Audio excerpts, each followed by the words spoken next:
Welcome to BRK news. ప్రస్తుతం మనతో పాటు ఉన్నారు 109 ఇయర్స్ సంత్ సదానంద గురూజీ గారు. వారితో స్పెషల్ చిట్ చాట్. గురూజీ నమస్తే అండి. జై Gurudev. Thank you so much గురువు గారు స్టూడియోకి వచ్చినందుకు. చాలా కాలం వెయిట్ చేసాం మీకోసం. ఏమి లేదు తల్లి, పైవాడు ఏ రోజు ఎప్పుడు ఎవరితో కలపాలో ఒక ఫిక్సేషన్ ఉంటుంది.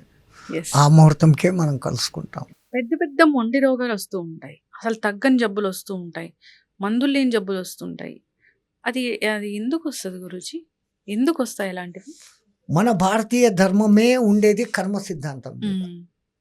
ఎప్పుడో చేసిన కర్మలు ఇప్పుడు రోగం మూలంగా మనల్ని పీడిస్తున్నాయి. లేదు, ఈ జన్మలో మనం తప్పుడు ఆహారాలు తినడము, తప్పుడు టయానికి నిద్రపోవాల్సిన టైంలో నిద్రపోక, తినకూడని ఆహారాలు తినడము, తెలిసి ఇవి నాకు ఒళ్ళుకు పట్టదు అని తెలిసి కూడా మొహమాటానికో గొప్పతనానికో అలవాటు లేని తిండ్లు, మన తిండి కాని తిండ్లు ఈ మధ్య వస్తున్నాయి కదా, ఏందో బర్గర్లు, కుక్కర్లు, బెగ్గర్లు అని.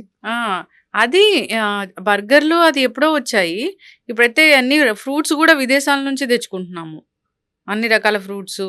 ఇక్కడ లేవు మన దేశంలో లేని ఫ్రూట్ల. కానీ ఒకవేళ అది కూడా ఒళ్ళుకు మంచిది అయితే దాన్ని తెచ్చుకోండి. ఉన్న డబ్బున్నోడు అవి తెచ్చుకుంటాడు. డబ్బు లేనోళ్ళు ఇప్పుడు అమృత్ పండ్లు, అదేమి నేరేడు పండ్లు ఎక్కడ పడితే అక్కడ ఉంటాయి, తక్కువ ధర, ఎంత ఆరోగ్యానికి మంచిది. బీపీ, షుగర్లు రెండూ రావు నేరేడు పండ్లతో. పండ్లన్నీ తినేసి ఆ గింజలన్నీ ఎండబెట్టి పొడి చేసుకోండి. అవును, దాన్ని ఆ పొడి ఒక స్పూను, త్రిపల పండు ఒక స్పూను వేసుకోండి. బీపీ, షుగర్ రెండూ కంట్రోల్లోకి వస్తాయి.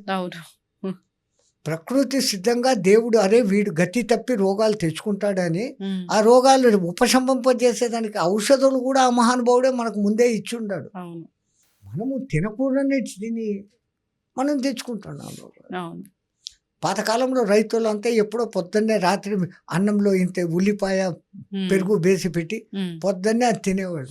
ఇప్పుడు కూడా చద్దన్నం చాలా ప్రోబయోటిక్స్ దాంట్లో ఆ రాత్రి అంతా ఉండటంతో దాంట్లో ఒక రకమైన బ్యాక్టీరియా చేరి డైజెషన్ బ్రహ్మాండంగా అవుతుంది, ఎనర్జీని ఇస్తుంది. అది దానికి ఏమో ఇంగ్లీష్ పేర్లు, ప్రోబయోటిక్ ఫుడ్, ఆ ఫుడ్, ఈ ఫుడ్ అని. ఏది శంఖంలోంచి పోస్తే తప్ప నీళ్లు కావు. ఎంతకు ఆ ఫారెనోడు చెప్తే మనకు ఓకే, మనోడు చెప్పింది ఏది కాదు. ఇప్పుడు మీ వయసు 109 ఏళ్ళు గురూజీ. ఏప్రిల్ 2కు 109 కూడా పోయి 110 వచ్చింది. 110 వస్తాయి అంటే మీకు ఎలాంటి టెన్షన్స్ ఉండవు, డబ్బు మీద ఆపేక్ష ఉండదు కాబట్టి మీరు ఇంత లైఫ్ ని చాలా లాంగ్ లైఫ్ వచ్చింది అనుకోవచ్చా? మాకైతే అట్లా ఉండదు కదా. మరి మా ప్రాణాయామ, మా గురువు నేర్పిన ప్రాణాయామ వ్యవస్థ. ఒక మనిషి ఒక్క రోజుకు సైంటిస్టులు కూడా దాన్ని లెక్కలేసి ప్రయోగాలు చేసి యావరేజ్ తీశారు. బ్రీత్ 21,600, 21,600 హంస జపం. 213 + 6 మళ్ళా 9 సంఖ్య. అది సర్వం కలిత్వం బ్రహ్మ. అన్ని ఊపిరి తీసుకొని వదిలేస్తున్నాడు. మామూలుగా అంతా తీసుకుంటే 120 ఏళ్ళు ఉంటాడు.